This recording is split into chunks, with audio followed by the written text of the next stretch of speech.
KPFA and We want a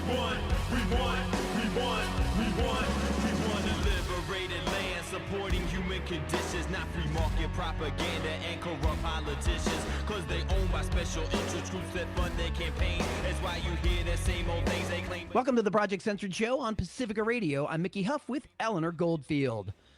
This week on the program, we celebrate independent media and press freedom with Izzy Fest 2026 and the 18th annual Izzy Award, named after legendary muckraker I.F. Stone. First up, we have documentary filmmaker Abby Martin of Empire Files, who is sharing the Izzy Award this year for her documentary Earth's Greatest Enemy, about how the Pentagon is the world's greatest polluter and why we must all act to reverse the global damage caused by U.S. military. Next up, Izzy Judge Professor Victor Pickard joins me to discuss the state of our free press, the challenges journalists face from the current administration, and how independent media can light the way to a more informed and just world. Stay tuned for an hour on Izzy Fest 2026 and a celebration of independent media. The apocalypse got the skies looking ominous. So the ocean burned bright with waves full of poison. Genocide wars fought for little boys, and the weapons manufactured paid for by taxing all the bridges and the levees and the mines collapsing. All the prisons built the capacity. Welcome to the Project Censored radio show on Pacifica Radio. I am your co-host, Eleanor Goldfield. And here is some of the news that didn't make the news for the week of April 20th, 2026. As of the recording of this newscast on Friday, April 17th, Iran has kept its word and opened the Strait of Hormuz due to the ceasefire in Lebanon and says that it will keep the strait open as long as Lebanon is not bombed. Lebanese media reported 60 different towns were struck in hours leading up to the ceasefire. Upon hearing the ceasefire news, tens of thousands of Lebanese returned to their homes in the south, despite Israel telling them not to. Israel attacks have killed more than 2,200 people in Lebanon since March 2nd and forced some 1.2 million people from their homes, according to Lebanese government figures. Meanwhile, Israel continues to murder Palestinians in Gaza, either at point-blank range or through the continued blockade of essential food and medical supplies. And according to the UN Human Rights Office, Israel is engaged in the largest land grab and ethnic cleansing campaign in the West Bank since the Nakba.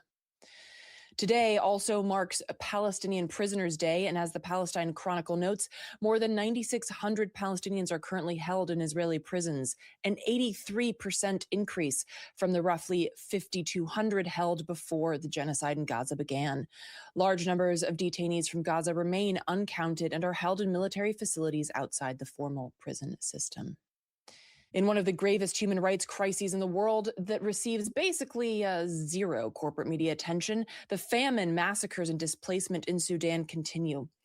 At least 59,000 people have been killed. The number of people with severe acute malnutrition, the most dangerous and deadly kind, is expected to increase to 800,000. About 34 million people, or almost 2 of every 3 Sudanese, need assistance, the UN says. Folks can listen to my conversation with Mossab Baba for more context on the horrors unfolding in Sudan.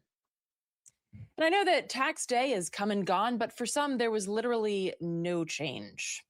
At least 88 of the largest corporations in America paid zero in federal corporate income taxes in their most recent fiscal year, despite enjoying more than $105 billion in U.S. pre-tax income in 2025. That's according to a new report by the Institute on Taxation and Economic Policy.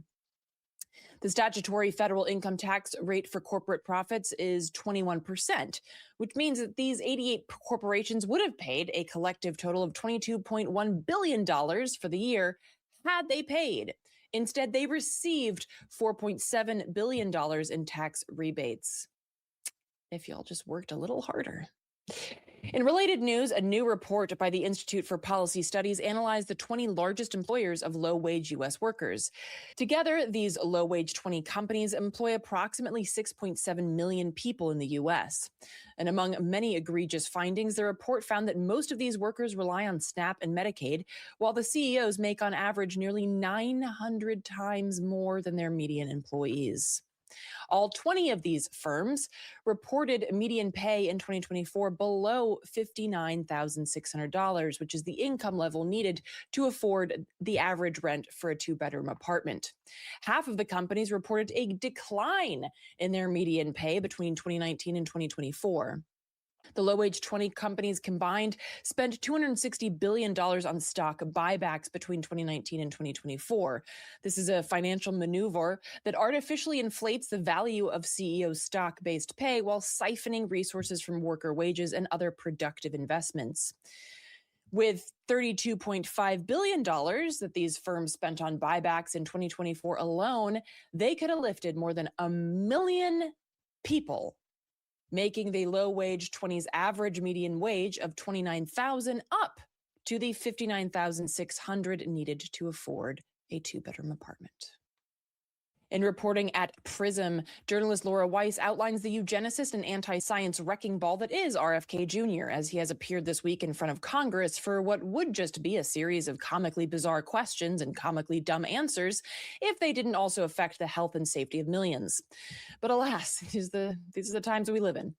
Weiss writes that Kennedy's actions have left the U.S. vulnerable to pandemic threats, previously eradicated diseases such as measles and polio, dangerous unproven treatments, and widespread confusion about medical guidance, noting that Kennedy's actions coincide with historic cuts to Medicaid, Medicare, SNAP, and threats to disability rights and services. At the core of this disastrous project is a movement eager to find scapegoats in vaccines and specific populations of people, and one hungry for easy solutions to complex issues such as the failing healthcare system and how to care for those diagnosed with autism. The problem is, simply put, always the individual, never the system. That's some of the news that didn't make the news for the week of April 20th, 2026. And now on to this week's program. Welcome to the Project Censored show on Pacifica Radio. I'm Mickey Huff with Eleanor Goldfield. Today on the program, we are honored to welcome back to the show Abby Martin of EmpireFiles.tv. And Abby Martin is also sharing this year's 18th annual Izzy Award from the Park Center of Independent Media. Abby Martin's latest work is titled Earth's Greatest Enemy. It is a documentary about the Pentagon being the world's largest producer, and this is the work for which Abby is being honored at the Izzy's this year on April 22nd.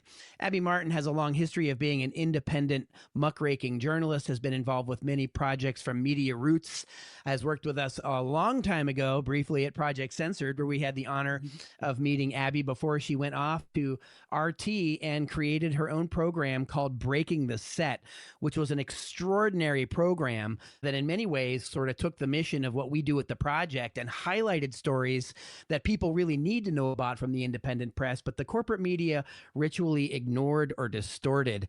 Abby broke away from RT and started Empire Files with Mike Preisner a number of years ago and has done a couple of fantastic films, including Gaza Fights for Freedom. Abby also generously worked with us on the Project Censored documentary, United States of Distraction, Fighting the Fake News Invasion. Her latest film, again, is Earth's Greatest Enemy. And Abby, you have been on what's turning into a world tour, not just crisscrossing the country, but you've been all over showing this truly grassroots funded independent film. Abby Martin, welcome back to the Project Censored show. Thank you so much, Mickey. It is a true honor to be back with the fan.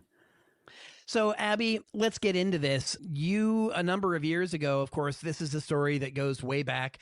A couple of Project Censored stories going back to the 1990s highlighted how the U.S. military empire and the Pentagon in particular were among the world's greatest polluters and now the greatest polluters. But it's a topic that didn't get much attention, and you've been screening the film all over, but talk to us a little bit about how you got started with the film and what the genesis of it is, and maybe thread some parts to it, because it's a very, very powerful story that you tell with various subcomponents that all tie together by the end of the film. It is a very comprehensive story. It covers about 20 different topics that we try to interweave to really show this overarching meta-narrative about the U.S. military imposing and enforcing global capitalism at the barrel of a nuclear armed gun.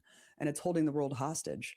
You know, going back to Project Censored's original reporting on the Pentagon basically omitting its own military emissions from these global climate treaties. Project Censored also reported on Barry Sanders' original book, The Green Zone, which kind of synthesized this data 20 years ago. So Mike Preisner, my partner, and I in the Empire Files, we wanted to take on the totality of this problem, not just the lacking of data when it comes to actual military emissions, but the comprehensive nature of this problem, which is the cumulative total of legacy contamination when it comes to Agent Orange, nuclear radiation, and the continuous, right, nuclear testing that's going to be done at the next gen nuclear weapons. And then, of course, the military emissions. All we know is what the oil purchases are on paper, and you extrapolate that out, it becomes completely unquantifiable when it comes to the actual life cycle and the application of the weaponry. And then, of course, the maintenance of a global military empire and just the arsenal alone, without even the application of the weaponry, becomes completely insane, Mickey, in the amount of pollution and toxic dumping just to maintain this useless machinery for these pointless patrols 24/7. There's some disturbing footage for sure of these kinds of things happening, sprinkled with, of course, a dark sense of humor for coping, because you really are in the middle of the military monster, the machine, and you literally went into the belly of the beast. You were going to defense contractor, war contractor conventions. You were trying to talk to people at the Pentagon. You were literally chasing people around, wondering why they didn't seem to have time to ask questions when they were standing idly by moments earlier. Once they found out what you were maybe asking, and they're trying to figure out, is this political? Pretty amazing. But explain to some folks here, explain that just the fact that you were actually able to make this movie, but it's like impenetrable. Like even getting information and trying to talk to people and find out what's going on. It's extraordinary that you were able to get the information you did. Well, yeah, there's two kind of dueling narratives. One of them is that the military is this overarching, ubiquitous evil it's a shield, right? No one answers questions. It's this hive mind. We need the oil. We need the minerals. Don't talk to me. But then there's this other kind of contradictory aspect of just how stupid it is and how easily it is to penetrate the force. So they don't Google me. You know, I'm able to get into these weapons contractor conferences. I'm able to get on the RIMPAC warship in the middle of the Pacific Ocean because it really is kind of the stupidity of evil, like the banality of evil. I mean, these people just really have no idea what's going on. In some cases, they've never even questioned their own role in this thing. You know, I'm talking to one woman at a weapons contractor conference who's standing next to this massive drone.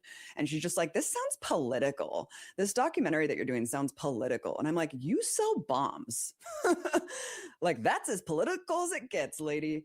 So I think the whole documentary, it's trying to basically do something that's so counterintuitive in the system that we live in, Mickey, which is, I mean, it is so difficult to cover subjects like this and get institutional funding for it or get celebrity backing for it because it is so taboo.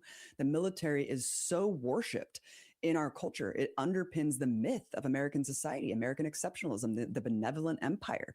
So if you dare question the premise of what the US military is used for, how it's actually used to enforce this unsustainable, uninhabitable fossil fuel infrastructure that's killing every single person on the planet, right? That's taking everything that we know and love and robbing us blind. That's unacceptable. So it's been a huge grassroots endeavor to try to tell this story in an investigative fashion, again, counterintuitive to the way media is consumed and portrayed. So it's been a huge task, a gargantuan one, but I think it is so necessary right now because it's the most important issue of our time, Mickey, and it continues to get even more existential as we see Trump as the true face of the American empire now.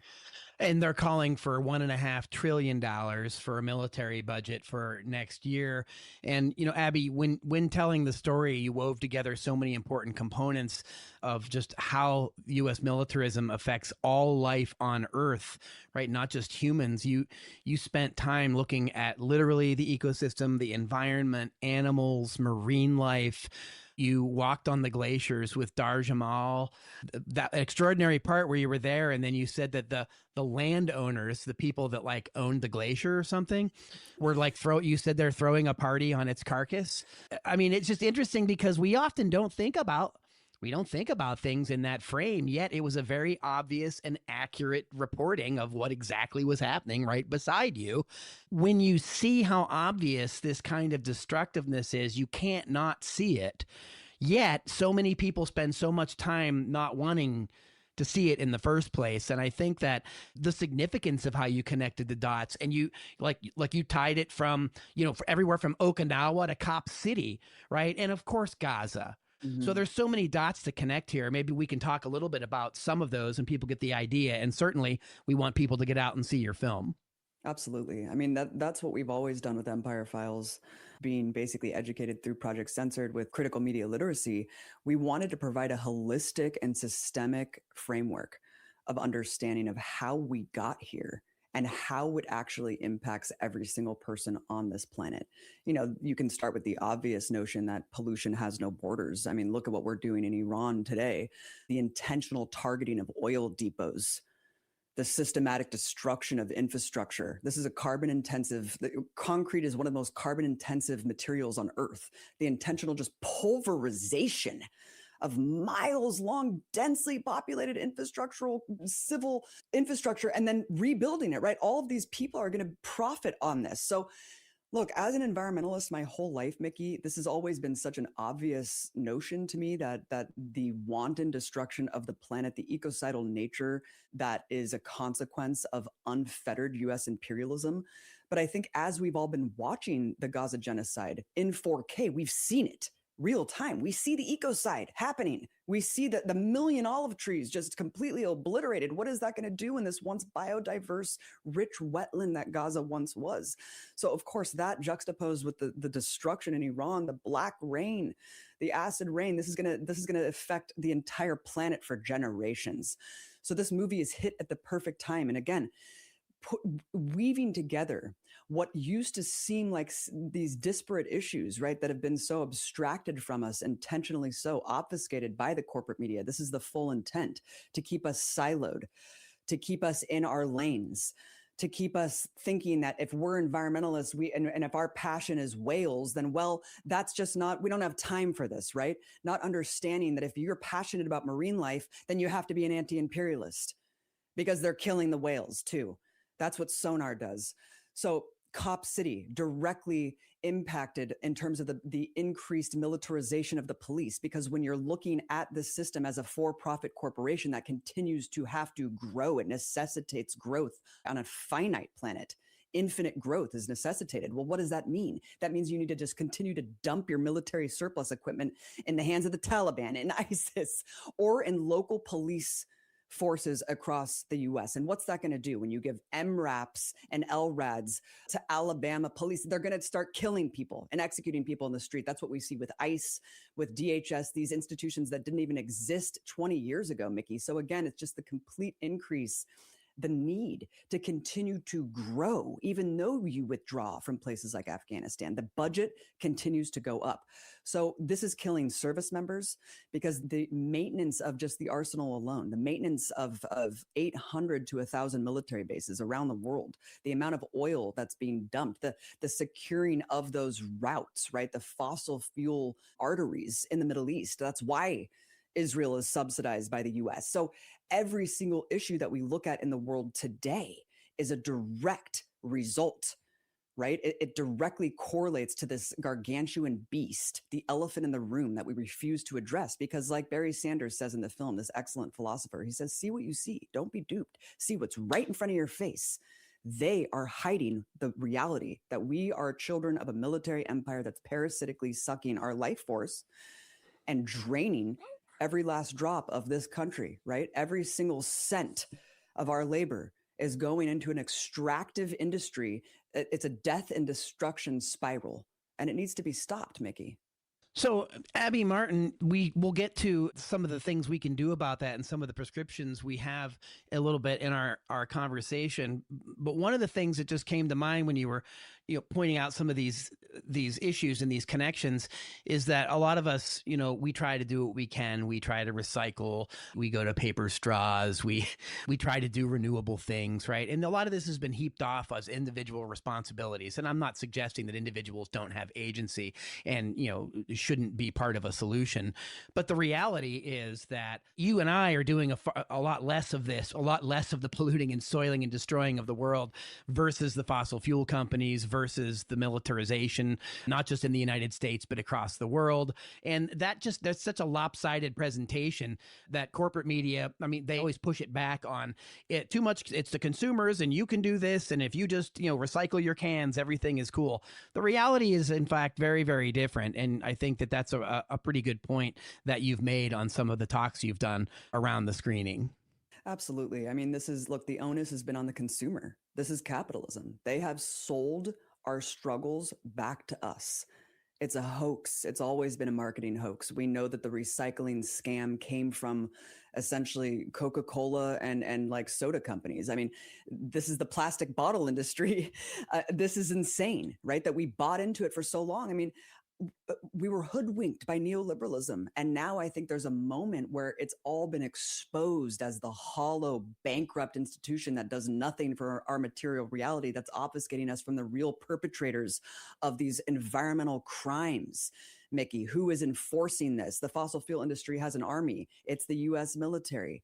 So I go back to this idea of individual responsibility my whole life. I'm obsessive, I hyperventilate when I see single-use styrofoam and plastic bags. The fact that these things are even legal still, that they're allowed, right? That they don't even biodegrade. I mean, this is not our fault. This is not our fault. We have to get back to the mindset that we can only do so much as individuals, right? And we do what we can with whatever capacity we have. I'm a militant composter. I'm not going to stop doing that. There's not a grain of rice that leaves my house if it's not in those little green bags. But what is that going to do? It's not going to make a dent at the end of the day. If my government is blowing up a mountain in Okinawa and landfilling a beautiful blue coral reef just to make money, right? They're killing everything just for profit, for short-term profit, so Jeff Bezos can have another yacht.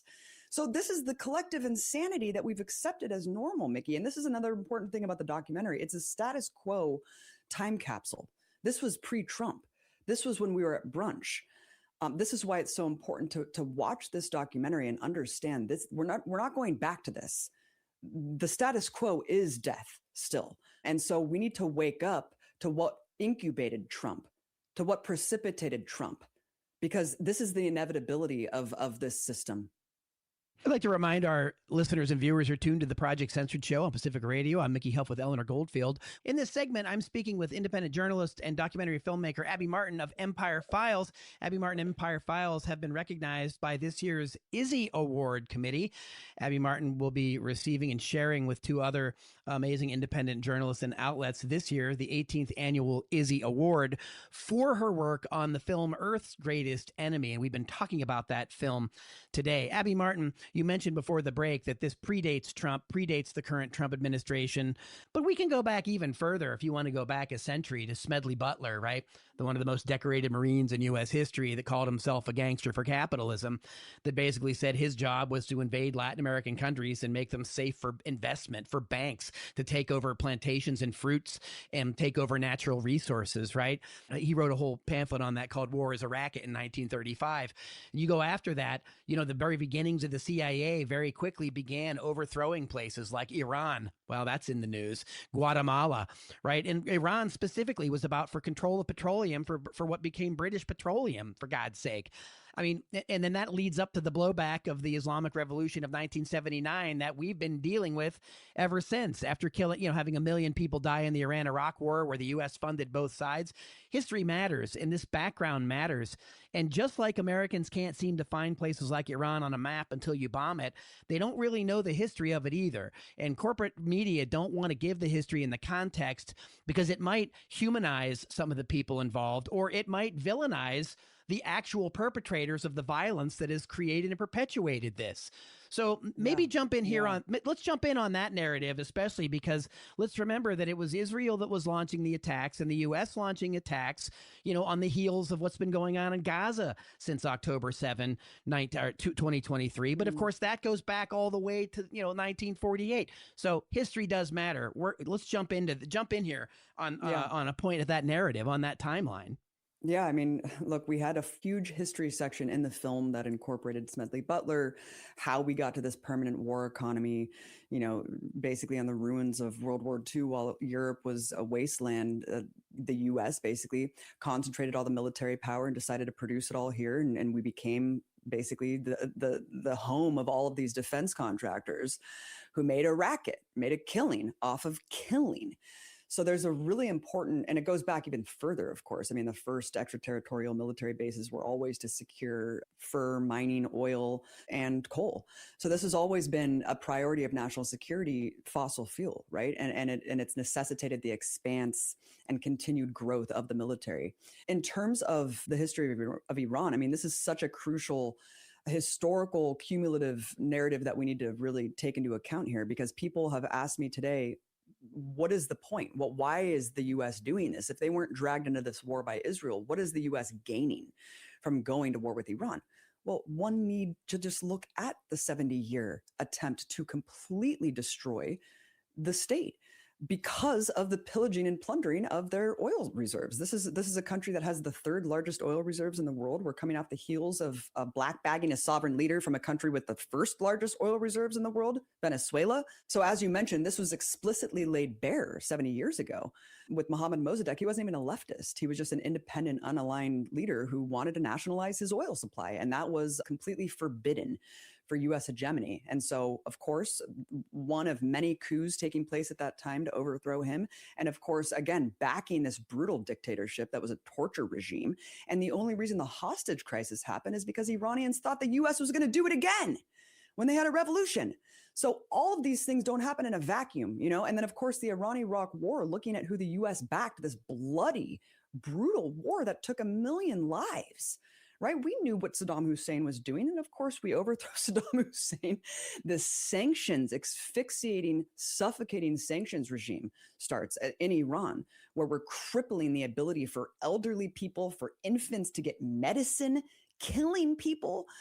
Again, it is just savagery, Mickey, absolute savagery. And the way that the corporate media frames all of this, it's a defensive war, right? By a rogue, genocidal, nuclear armed state that is committing wars in every one of its neighboring territory, and it bombs Iran, we join in, and that's a defensive war. That's a defensive war. And so all of this, you know, everyone just basically saying, oh my God, how dare Iran hit all these Gulf client states that we're using to bomb them?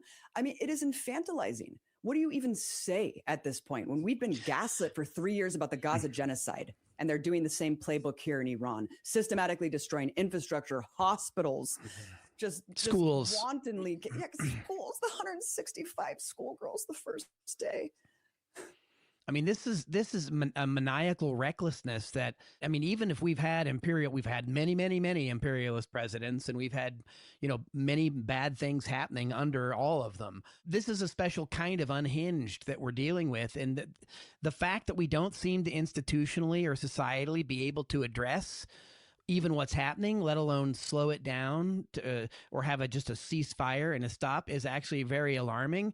And that the corporate media seem fecklessly engaged in the promotion of just, oh, well, we're going to save the helicopter, or the helicopter pilot, or the pilot they shot down. No discussion really about how they're destroying the bases that we built around that country in the first place. They're attacking the multi-trillion-dollar chip economy, the AI economy, right?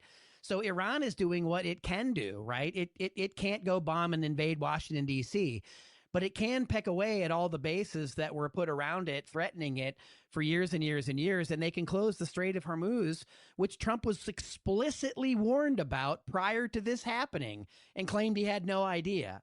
Abby Martin. Yeah, I mean, we are dealing with an unprecedented threat. I mean, it does feel like this is the Fourth Reich, except the Allied powers are nowhere to be seen. In fact, they're helping make this happen. They're subsidizing the genocide. They become the doormats for the charging forward of the new Nazism, which is Trumpism with his colonial outpost. That's an absolutely genocidal maniac regime. It's terrifying, Mickey. I mean, the fact that the corporate media is kind of placating this, they are legitimizing Trump by just normalizing this behavior. They're not acting with the urgency that they need to be. They're not shouting from the rooftops. There's no attempt to impeach this man, institutionalize this person. Where's the 25th Amendment? Where's like the sit-ins from Congress being like, this is an emergency state? It shows you how terrified people are. They are all cowering in fear to this tyrant. Look, I'm a political science major. My whole life, I just thought checks and balances, they're all going to hold each other to account. No, it's all just based on decorum. Someone gets in there and they just don't respect any other branches, and they become basically de facto dictator, and everyone bows down to them and kowtows to them because they're scared of losing access, of losing jobs. And this is what we get. Feckless European leaders who are so scared of being tariffed, sanctioned, that they're willing to destroy the planet for self-preservation. It is beyond mad. And like you said, yes, we've had horrific imperialist bloodlust as a continuation of what else have we? I mean, this is the entirety of the United States of America. But there's something very profound about this moment where we're hearkening back to the days of Christopher Columbus. Naked conquest, right? Pillaging and plundering, explicitly stating we want to steal the oil. We're going to do whatever we want. We're going to take Cuba if we want it. But at this point, we're all just watching it like it's a reality show. It's the worst episode of Black Mirror. You cannot script this. Yeah. It's so hard to wrap your mind around that this is actually happening and no one's stopping it. Yeah, it's remarkable that we certainly, where is the anti-war movement, right? We certainly need to see a reprise of this rather than no more kings and back to brunch. We really need to see sustained general strikes in order to make any kind of a dent or an impact, one would think. But, the history of that in this country is a little bit spotty, to say the least. But Abby, we have a few minutes left, and I had the pleasure of seeing the film and seeing you interact with, audiences a couple of times. And one of the questions that comes up is, well, what can we do to not be defeated, to not be deflated, to not be demoralized in the face of what we are watching? We are seeing this, and some of these things are happening directly, of course, to our brothers and sisters around the world. And you've given a consistent answer that I've heard a couple of times, and one of them I thought, which was really important, which was we need to stand together. We need to love each other. We need to have a consistent message that that's happening and that we are pushing back. That's one thing that the powers that be, that's one thing they are afraid of. They're afraid of solidarity, and they're afraid of people not just kind of becoming aware of what's happening, but talking to each other about it and daring to do something. Indeed. I mean, the richest men in the world wouldn't be working to further consolidate the media if the propaganda war weren't everything. I mean, this is paramount. It is a war on your minds, like Alex Jones said, except we didn't know he was, we knew he was controlled opposition the whole time, but he was right? This is an info war. This is a war on reality. So this is the thing. We spent 5 years making this documentary as a tool for consciousness expanding, as a tool for movement building. It is essential that we show this documentary to everyone that we know and love, everyone who's reachable, to reorient ourselves in the framework of anti-imperialism, the framework of international solidarity with our brothers and sisters living under the boot of the system everywhere. And the thing is, it is going to come back to us. It already has. Everything that we're dealing with in the United States, the conditions of our material lives, I mean, this is all impacted by this out of control global military empire. So even if you think it's not impacting you, it is. And so I always encourage people, support organizations, join organizations, follow journalists that you know and trust, follow institutions like Project Censored. Let us do the work for you to navigate this increasingly confusing media landscape so we can tell you what's going on, so we can hold power to account. So support those journalists, support those institutions, and also be a human being. Fight with love, fight with empathy, and fight with humility. Right? We don't know everything, but what we know is we need each other, and we need each other to lean on in these increasingly difficult times. Stop being brain rotted at home, feeling like you can do nothing, and stop being paralyzed with fear. Because what you're not seeing is the success stories, the data centers that are being shut down, the divestment campaigns that are succeeding across the country, and the mass mobilizations that are sustained all around the world. People who are putting everything on the line just for a chance to win this thing. So do what you can in whatever capacity you can, but do it and say it loud and proud, and be armed with the truth and be confident and empowered with that truth. Well, Abby Martin, your film Earth's Greatest Enemy gives people a lot of knowledge, and with knowledge comes power. And so would definitely urge folks to try to see Earth's Greatest Enemy. You can learn more at earthsgreatestenemy.com. There's a detailed schedule there. You can learn more too at empirefiles.tv. Abby Martin, any other last minute things you'd like to share with the Project Censored audience, how else they might follow you or get in touch or support you in any way? Yes, so we're trying to still raise money for the licensing for the film, and it should be out in May if we get that raised. Also, we're putting out a film called Cuba After Castro, the first ever interview with Miguel Diaz-Canel and a U.S. journalist, which is me. Again, coming at a very, very urgent time, both of these films. So I encourage everyone to get involved, support them, set up screenings, and please, all hands on deck. You guys, we are all in this together. Thank you so much, Mickey, for having me. Abby, it's been my pleasure, and congratulations again on being one of the winners of the 18th Annual Izzy Awards, given out April 22nd this year on Earth Day. And we'll be sure to catch up with you again. And again, hope your film goes far and wide. Certainly something that we need to be thinking about as we move forward. Thanks again for joining us, Abby. Thank you, Mickey. Welcome to the Project Censored show on Pacifica Radio. I'm Mickey Huff with Eleanor Goldfield. Today, in this hour, we are honored to welcome back to the program distinguished media scholar Victor Pickard. He is the C. Edwin Baker Professor of Media Policy and Political Economy at the University of Pennsylvania's Annenberg School for Communication, where he co-directs the Media Inequality and Change Center, or the MIC Center. Victor Pickard, it is my pleasure to finally catch up with you. I've been wanting to have on the show for quite a while. Thanks, Mickey. It's always good to talk to you.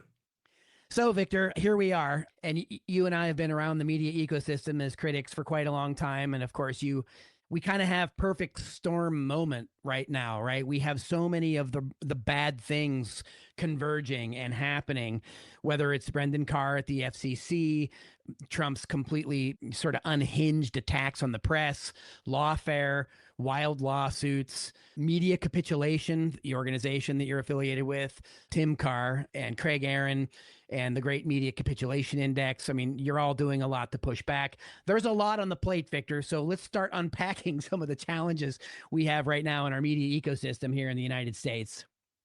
Yeah, there's so much to unpack. And, you gave a great overview there. I mean, the metaphor that I keep turning to now to try to describe what's going on in our media is media capture.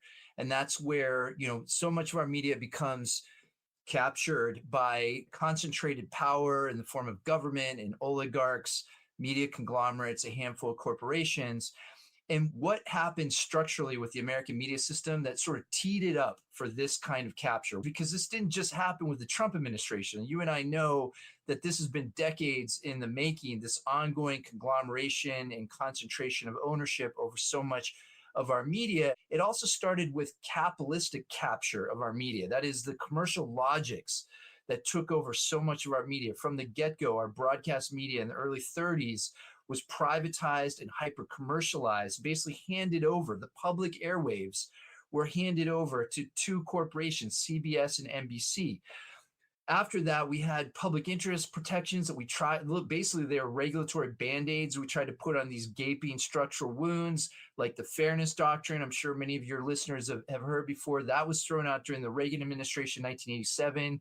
You have the 1996 Telecommunications Act, which threw out some media ownership restrictions. And basically, whatever public interest obligations we had put in place, which were never enough to begin with, have just been chiseled away for decades, up until the current moment where, as you said, Brendan Carr at the FCC is basically ignoring what laws, like, with the Nexstar Tegna merger, where there's a 39% ownership cap on how many local TV stations one company can own. He's basically greenlighting a merger that will allow it to one company, one conglomerate, to own stations in 80% of the markets across the country. So that's not even lawful. So it's like, not only are they changing laws or weaponizing laws, they're just ignoring laws whenever it doesn't suit their broader agenda. So all these layers of capture, authoritarian, oligarchic, capitalistic, these were all based on policy decisions that were made or were not made over the decades. And now we're reaping the rewards of those decisions. And there's also some, interesting hypocrisies going on here. If we go back and look at things that Brendan Carr was saying under Democratic administrations, and the right loves to fancy itself when it's out of power, that there's too much media consolidation against them and their views are censored and so on.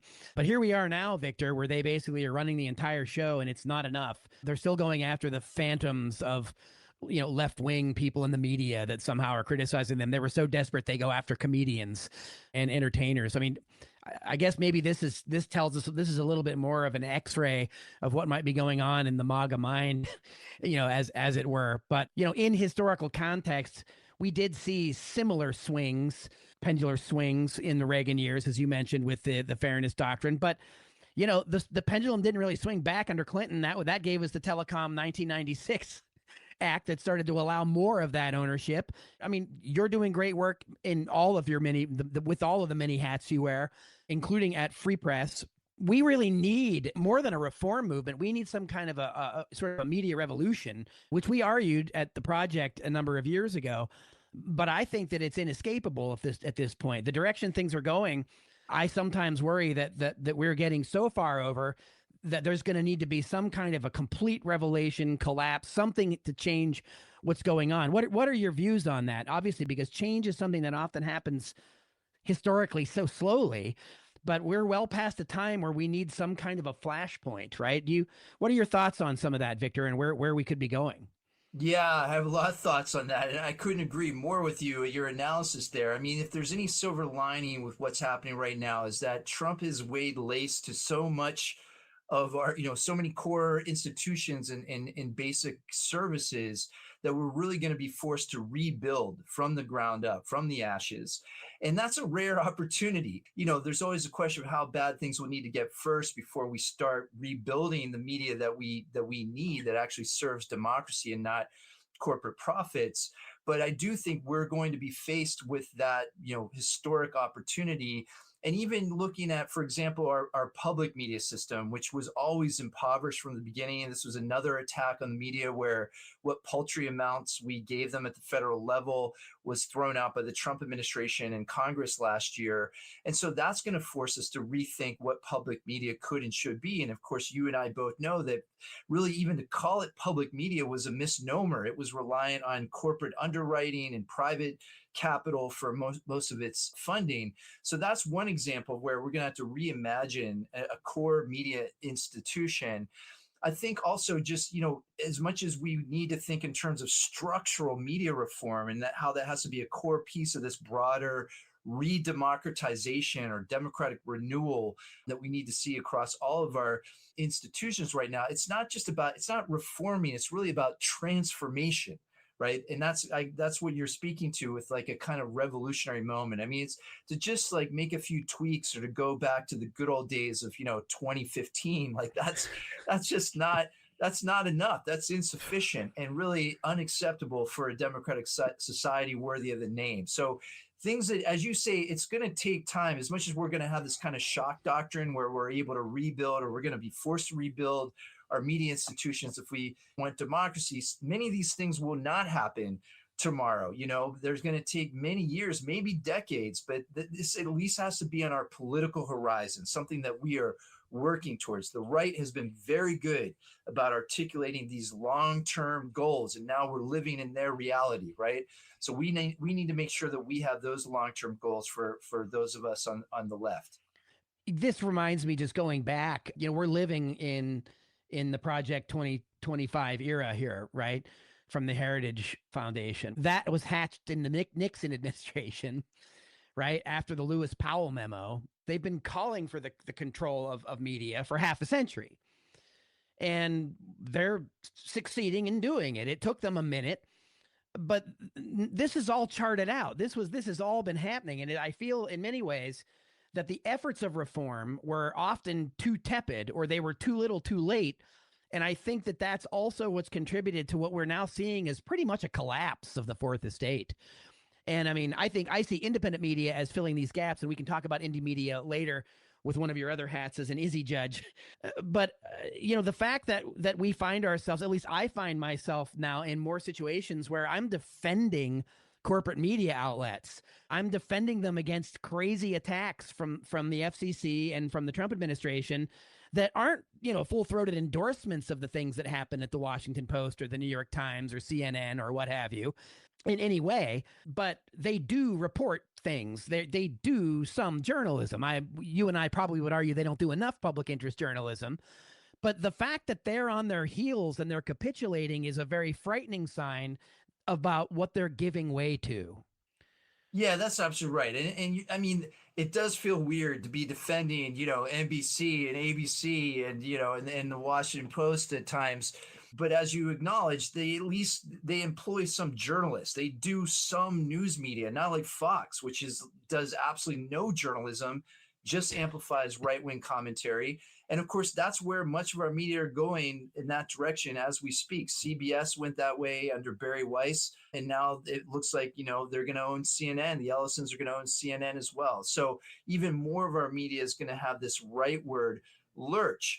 But, the other point here that you hinted at is that it's not just this kind of overt ideological takeover of our media by a handful of oligarchs in the Trump administration, but it's also what capitalism is doing to journalism writ large. I mean, when we're talking about news deserts, I mean, Trump wishes he could wipe out as many newsrooms as this kind of market failure has wiped out, so that now tens of millions of Americans are living in areas across the country with little or no access to local news media whatsoever. We've lost 40% of our newspapers since the early 2000s, 75% of our newspaper journalists. We used to have 40 journalists per 100,000 people. Now we have 8.2 journalists per 100,000 people. I mean, this is a recipe for a kind of authoritarian takeover where people just aren't informed. They have no idea what's happening in their backyards. They have no idea, they're living in these kind of, national news bubbles, which are increasingly driven by these right-wing media conglomerates. So,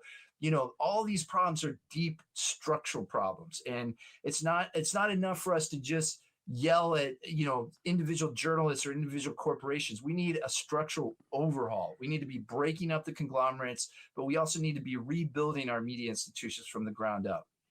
Yeah, I mean, perfectly put, rebuilding from the ground up. And unfortunately, one of our societal institutions that I think could play a vital role in helping with fill news deserts with, community reporting, grassroots journalism, our journalism programs in high schools and higher education, but those are also under assault. Those are also struggling enterprises, right? I want to be mindful and remind our listeners you're tuned to the Project Censored Show on Pacifica Radio. I'm Mickey Huff with Eleanor Goldfield. In this segment, we are honored to be joined by media scholar Victor Pickard, C. Edwin Baker Professor of Media Policy and Political Economy at the University of Pennsylvania's Annenberg School for Communication, author of many, many books, including Democracy Without Journalism and America's Battle for Media Democracy. Victor, among the many things you do, you're also an Izzy judge. The Izzies are named after the iconic muckraker I.F. Stone, Izzy Stone. And Jeff Cohen helped found the program at the Park Center for Independent Media, where I'm now directing and teaching in the journalism school. And each year we give out what's called the Izzy Award to some of the best independent kind of muckraking journalism. This year's winners have been announced, and that's public. We have the Texas Observer, 2 reporters from the city in New York, and also the documentary filmmaker Abby Martin about her film Earth's Greatest Enemy.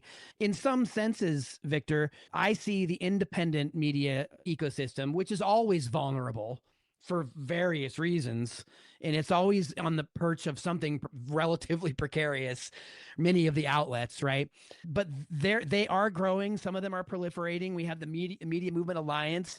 I mean, there are some good things happening in the independent media spaces, and I was just wondering if maybe you could talk to some of those things as potential models to create better public interest journalism. Absolutely. I mean, all these individuals and institutions you just mentioned are shining exemplars, like these bright spots in an otherwise very dismal landscape, but they should give us hope. I mean, they show us what's possible. They show us what good journalism looks like. And this kind of journalism goes to where the silences are, covers local communities, not just about them, but actually with them. I mean, they're in constant dialogue with the people who live in these areas.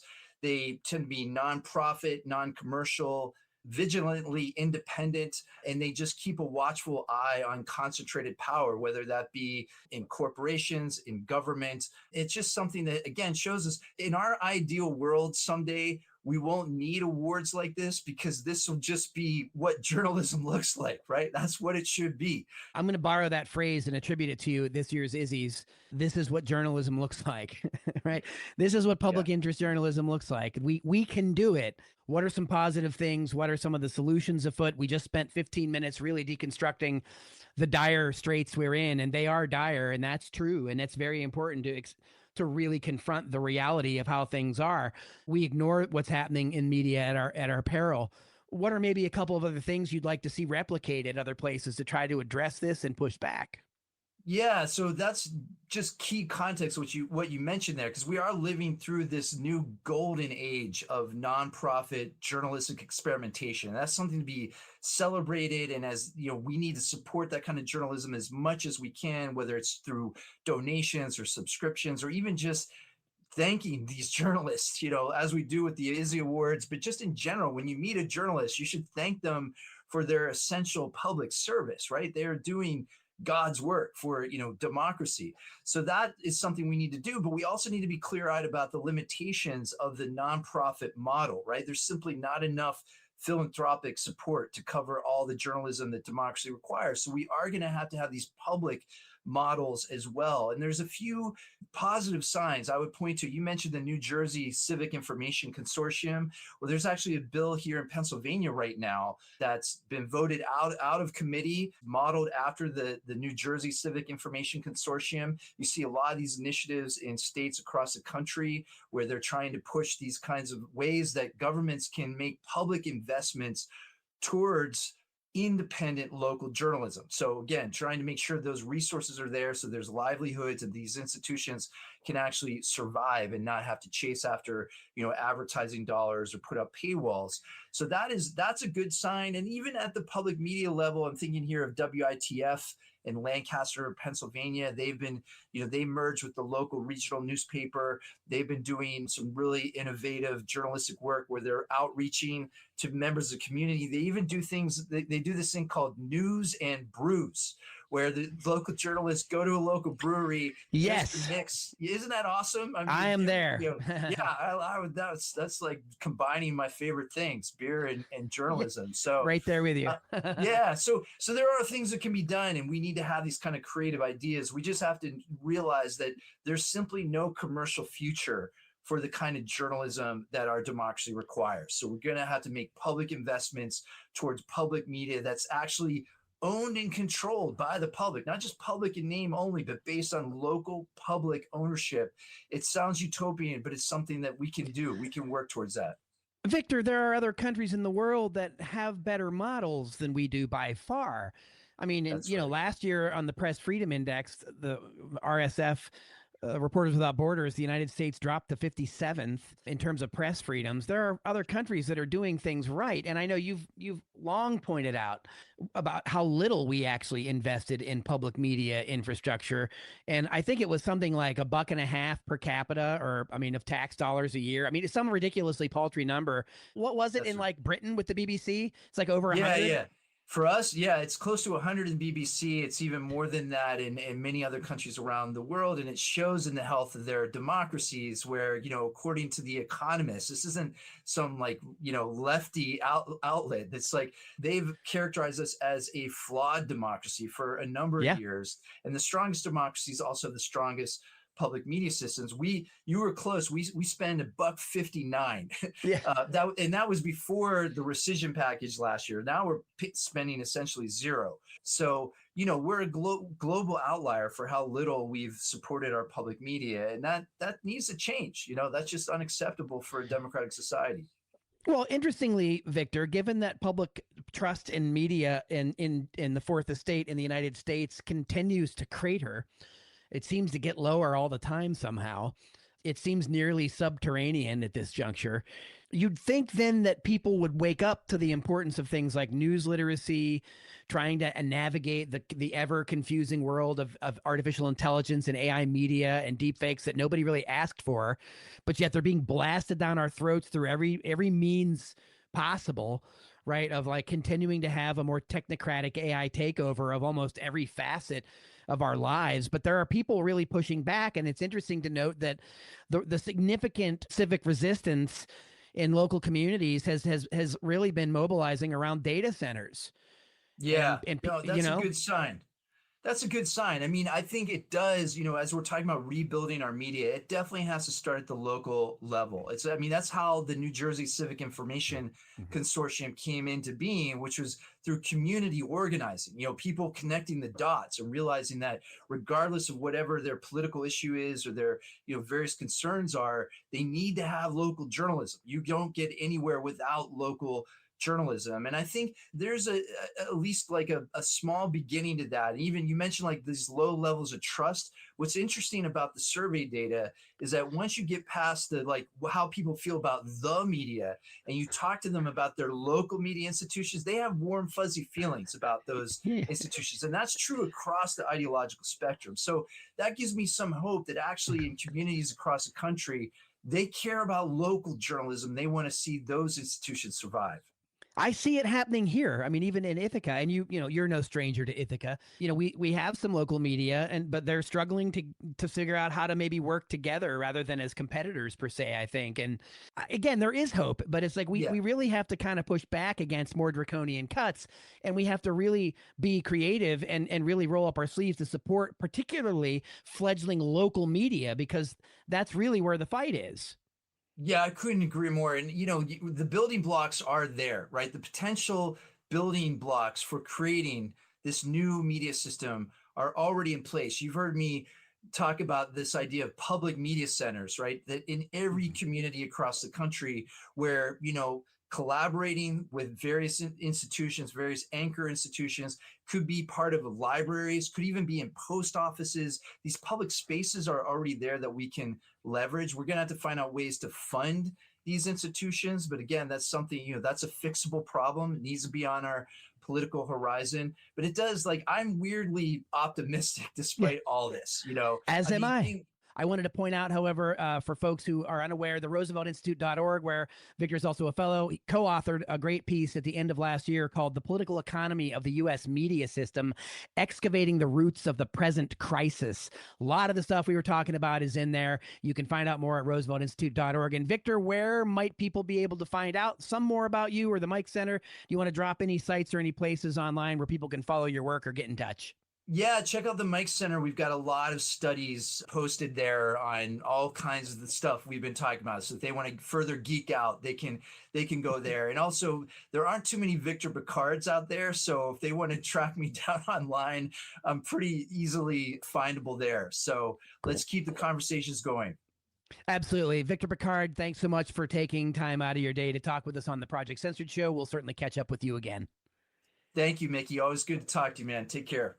We wanna smash, crash, bash, smash, blast the system. We wanna get it hype, get it live, get with the mission. We want the crowd loud, fist pumping, rhythm is hitting. That does it for another episode of the Project Censored radio show on Pacifica Radio. I'm your producer and co-host Eleanor Goldfield, along with my co-host and executive producer Mickey Huff. For more information about all the things that the project does, from the classroom to the radio waves, please check out projectcensored.org. I'd also like to remind listeners that the views and opinions expressed on this program are those of the guests and hosts and do not necessarily reflect the official policy or position of Project Censored. This broadcast is intended for educational purposes as part of our mission to promote critical media literacy, independent journalism, and civic engagement. We aim to foster thoughtful dialogue and encourage listeners to think critically about the information that they receive from all media sources. Project Censored is a 501c3 nonprofit organization and does not endorse or oppose any candidate for public office. We have a lot of tools, resources, and information over at our website. Again, that's projectcensored.org. Please also follow us on social media at Project Censored. As always, thank you so much for listening, and we'll see you next time.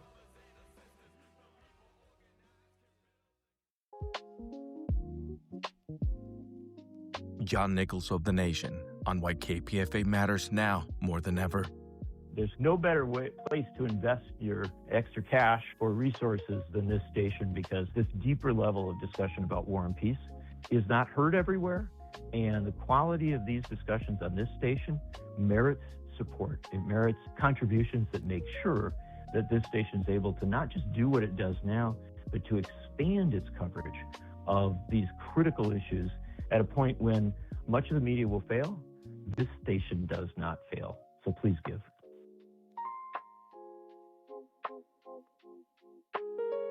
Support independent media that doesn't back down. Donate today at kpfa.org.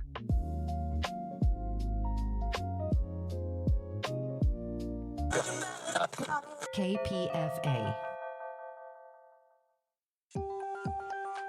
Miss today's newscast? Worry not. At KPFA, we get it. Life moves fast. That's why every headline, every deep dive, every voice that matters is waiting for you at kpfa.org. Head to the archives and catch the latest broadcast on your time. When time slips away, KPFA's got you. KPFA, vigilant as always.